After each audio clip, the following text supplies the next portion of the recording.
अस्सलाम वालेकुम गाइस, कैसे हैं आप? ठीक है, उम्मीद है आप सब खैरियत से होंगे और मैं हूँ आप लोगों का ट्यूटर इकराम खान। ये इस सीरीज़ का सबसे पहला वीडियो है और बहुत इम्पोर्टेंट है क्योंकि मैं इसमें आप लोगों का बैकग्राउंड बनाऊँगा और आप लोगों को इंट्रोड्यूस करवाऊँगा स्टैटिस्टिक के साथ और आप लोग को बताऊँगा कि स्टैटिस्टिक कहाँ पे यूज़ होती है और कैसे यूज़ होती है। तो इस वीडियो को गौर से स्टार्ट से एंड तक देखिएगा। चलो शुरू करते हैं।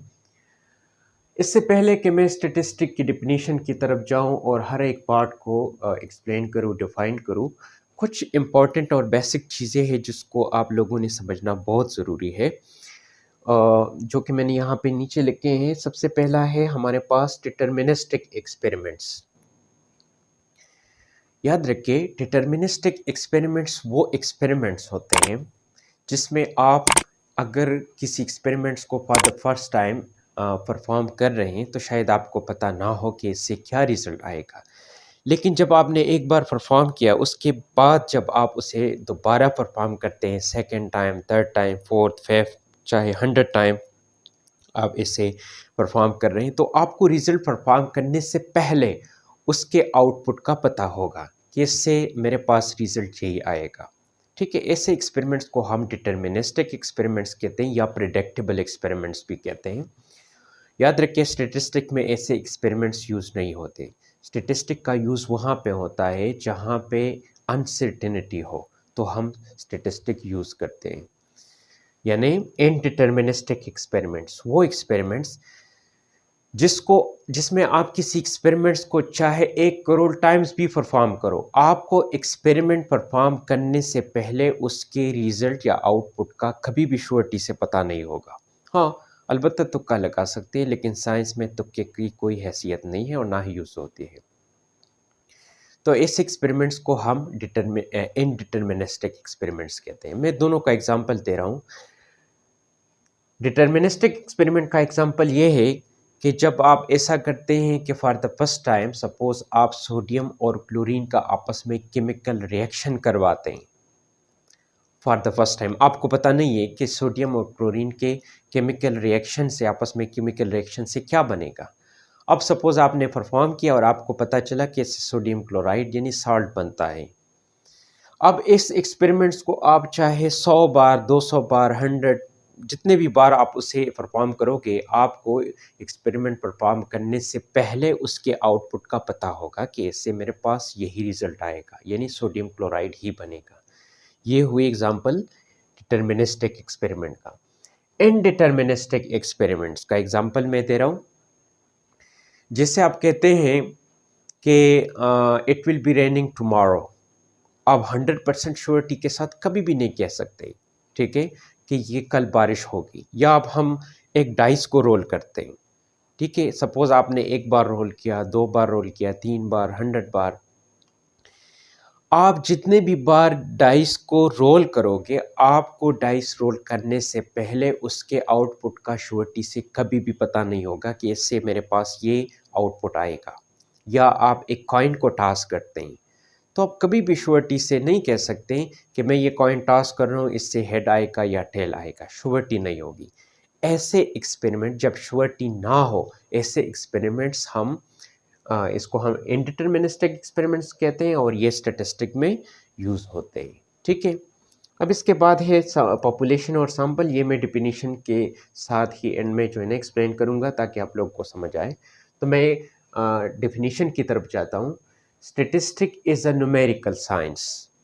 याद रखिए, स्टैटिस्टिक हमारे पास न्यूमेरिकल साइंस है, ये कोई लिटरेरी सब्जेक्ट नहीं है। अलबत्ता लिटरेचर के साथ इसका एक ताल्लुक़ हो सकता है कि आप किसी लिटरेरी सब्जेक्ट में, लिटरेचर से रिलेटेड सब्जेक्ट में आप रिसर्च करते हैं, तो आप डेटा कलेक्ट करते हैं और उस डेटा को एनालाइज़ करते हैं या उस पे स्टैटिस्टिकल टेक्निक्स यूज़ करते हैं, तो शायद आपको स्टैटिस्टिक की ज़रूरत पड़ जाए, ठीक है? लेकिन we are playing with the numbers in statistics, ठीक है? तो ये न्यूमेरिकल साइंस है।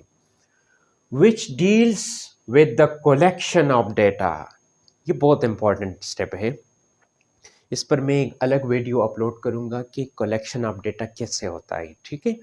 कलेक्शन के लिए हम डिफरेंट टूल्स यूज़ करते हैं, जैसे हम क्वेश्चनर यूज़ करते हैं और हम फ़ोन कॉल्स यूज़ करते हैं, वेबसाइट्स यूज़ करते हैं या डायरेक्ट पर्सन टू पर्सन और डोर टू डोर इन्वेस्टिगेशन करते हैं, तो हम इस इन टूल्स के ज़रिए डेटा को कलेक्ट करते हैं। अब इसके बाद आता है प्रेजेंटेशन ऑफ डेटा। अब जब हमने डेटा कलेक्ट किया, उस डेटा को हम प्रेज़ेंट करते हैं ताकि हमें पता चले कि ये डेटा किस ट्रेंड को फ़ॉलो कर रही है। तो इसके लिए हम डेटा को थ्रू ग्राफ्स, चार्ट्स या टेबल्स के ज़रिए हम उस डेटा को प्रेज़ेंट करते हैं, ठीक है?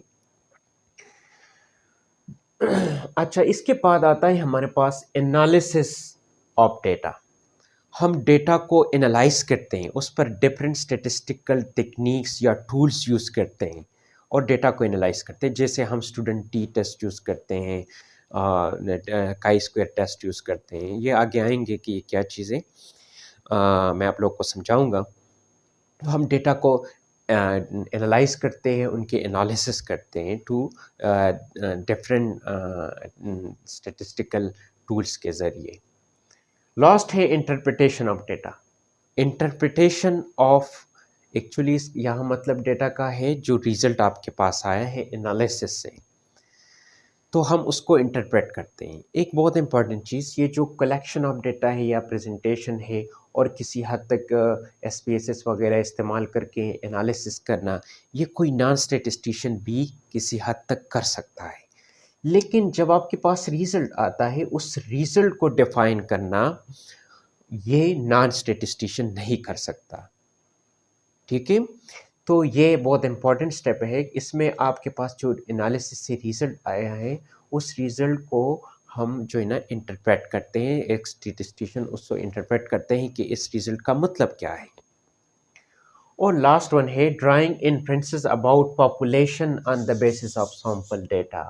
इन्फरेंसेस मीन्स रिज़ल्ट्स ड्रा करना, पॉपुलेशन के बारे में सैंपल डेटा के बेसिस पे हम इन्फरेंसेस यानी रिजल्ट्स ड्रा करते हैं। अब मैं आप लोगों को समझाऊंगा कि पॉपुलेशन क्या है और सैंपल क्या है। अच्छा, याद रखिए ये वो पॉपुलेशन नहीं है जो हम कॉमन लाइफ में यूज़ करते हैं, जिसे हम कहते हैं कि हमारे मुल्क का इतना पॉपुलेशन है।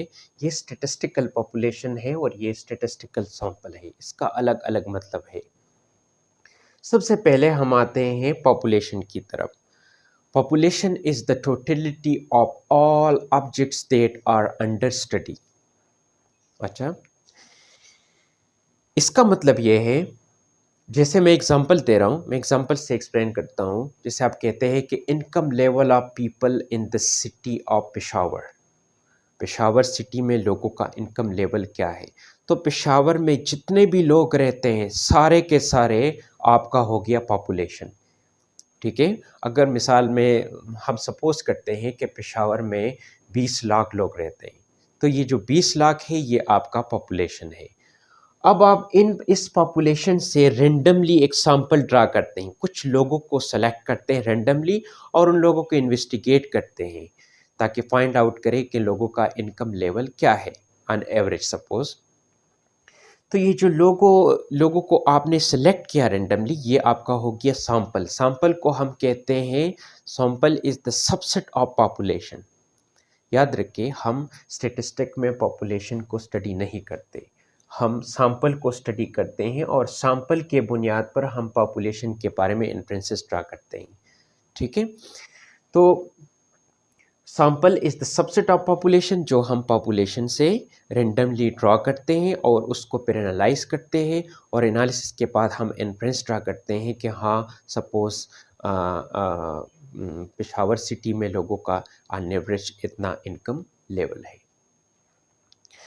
उम्मीद है आप लोगों को ये वीडियो पसंद आई होगी। वीडियो को लाइक कीजिएगा, शेयर कीजिएगा और हमारे यूट्यूब चैनल को सब्सक्राइब कीजिएगा। अगर आप लोगों को कोई भी प्रॉब्लम हो इस टॉपिक से रिलेटेड, तो आप मुझे कमेंट कर सकते हैं, मैं आप लोगों को रिस्पॉन्स दूँगा। Thank you so much.